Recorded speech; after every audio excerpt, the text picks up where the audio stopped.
Let's go straight over, shall we, to former Conservative advisor James Price. Are you there, James? I'm here, my friend. How are you? Good to see you, mate. Well, before we start, let's just remind ourselves of that devastating moment during that impromptu White House press conference in the Oval Office. He's ostensibly discussing tariffs with Friedrich Merz, the German Chancellor, but of course was going way off piste, talking about all the support he's not getting from European countries. Let's remember what Donald Trump said just now.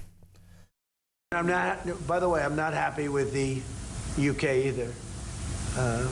That island that you read about, the lease, okay, he made it for whatever reason, he made a lease of the island. Somebody came and took it away from him. And it's taken 3-4 days for us to work out where we can land there. It would have been much more convenient landing there as opposed to flying many extra hours. So we are very surprised. This is not Winston Churchill that we're dealing with. I mean, it doesn't get worse than that. There's your front pages of every newspaper sorted out tomorrow, James. He says this just as the French Navy, French warships, are protecting and defending the British airbase in Cyprus, because we're not. When Iran clearly fired 2 missiles at that airbase over the weekend, one of them was a direct hit, the other one mercifully just missed.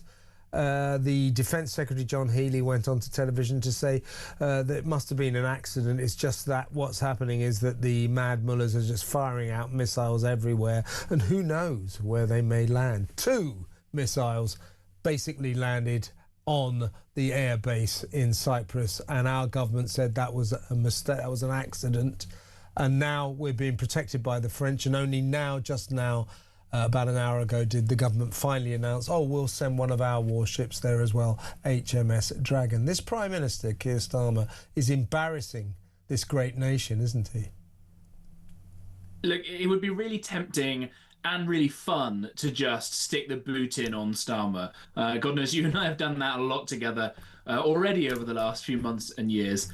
My initial reaction to seeing this was just sadness at how irrelevant and weak we now seem to be. I'm not saying we need to go in gung-ho, boots on the ground, taking any steps involvement in this campaign in the initial offensive stages, not least because, of course, we can't, because we've got such weakened armed forces.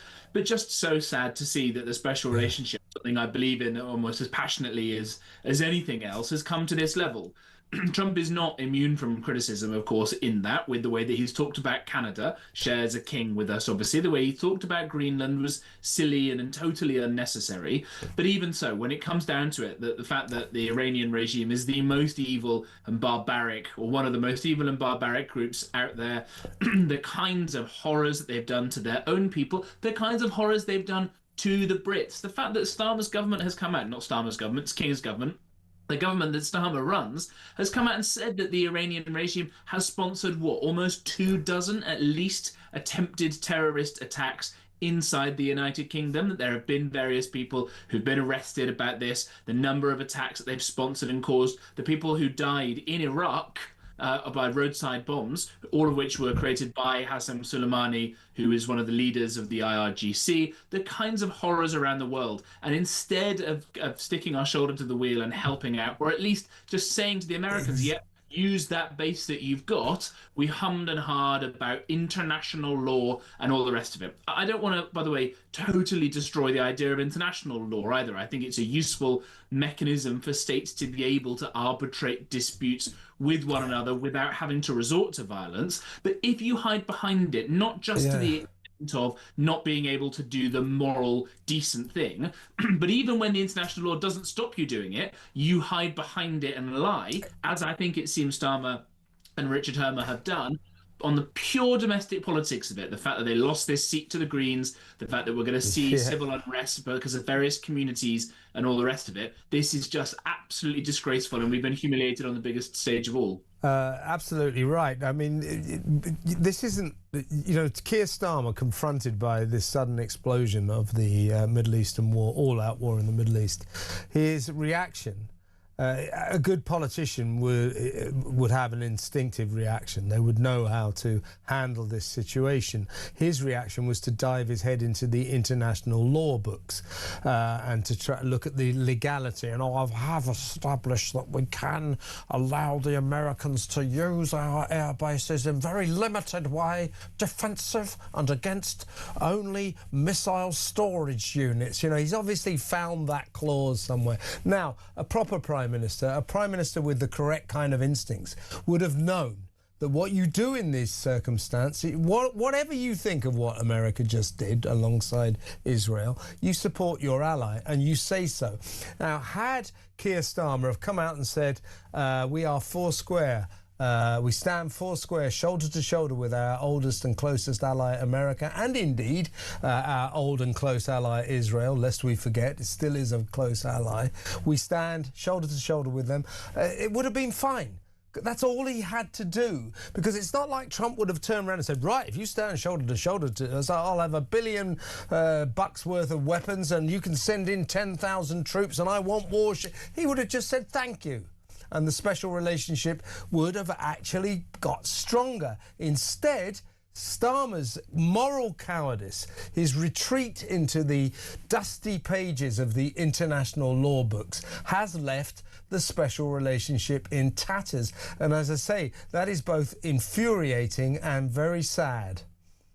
Absolutely. And just to put this into some context, I know there are some people still listening who will be critical because Orange Man bad, and that's the level of analysis that some people have when it comes to Trump. But the special relationship goes very, very deep. It goes into, crucially, the different intelligence services, or the stuff that the British intelligence and American intelligence share with one another, keeps very many Brits and very many Americans safe, and has done for a long time, and God willing will continue to do for a long time. But that is put in jeopardy because of this. Put in jeopardy because of this stupid, ridiculous Chagos deal, whereas exactly as you say, the international lawyers seem to be running things to the detriment of actual morality and lives being risked and all the rest of it. What would happen, by the way, if one of those American jets is trying to take down this terrible regime that could get itself nuclear weapons? And by the way, Britain is known as one of the two little Satans alongside Israel, with America being the great Satan. It's not an irrelevant thing for us. The same regime that's now aiming missiles at British people living across the region. What would happen if one of those brave fighter pilots having to go those extra many miles to go and refuel or to go and land again? What if something bad happened to them when they could have safely landed at the American base in the Chagos Islands? I wouldn't be able to sleep at night knowing that we'd done that to them. But I think that we should also bring this, Kev, back to the domestic in some way, shape or form. What is the other reason why Starmer and all of his little mates are hiding behind international law? It's not just that they are lawyers. Let's just talk about international law for a second. Now, you know, it will be argued that both Trump and Netanyahu, America and Israel, did break international law when they launched this attack on Iran. It will probably be argued quite successfully. In the end, doesn't amount to a hill of beans. Who cares? What is going to happen to America and Israel for breaking international law? I'll tell you what will happen to them. Absolutely nothing. And when you have a prime minister who worships at the altar of this weird construct, international law, it puts this nation into big trouble, because international law in and of itself was proved to be a nonsense at the weekend. You know, and that's what all the lefties did. Corbyn, Starmer as well, Polanski. You know, all hell has broken loose in the Middle East. People are dying. Bombs are raining down on countries all over that benighted region. And what are the lefties saying? What is Starmer thinking? Oh, we think they may have broken the rules. This is like a sickness for them. It's a sickness. Not a single normal person in this country gives a flying damn about international law, and yet we have a prime minister for whom it is a sacred god that must be obeyed in all circumstances, and that is not good enough for a leader of this country. No, absolutely not. And look, again, I said earlier, there is a role for this sort of stuff, right? All the planes that people listening to this who will have gone and landed in, let's say, Dubai or Abu Dhabi or somewhere like that, they all operate on various international agreements and rules and things like that to keep the right airways open, and we all agree the right kind of safety standards, all that sort of interoperability. There's all that stuff that runs along in the background, and that's all well and good. But I think that what we've got here is the fact that it's being made a mockery, exactly as you say, because the higher echelons of international law, shall we put it, is used to almost exclusively hamstring countries like Britain, who acts as if it really matters on that top stage. Where in the international law does it say,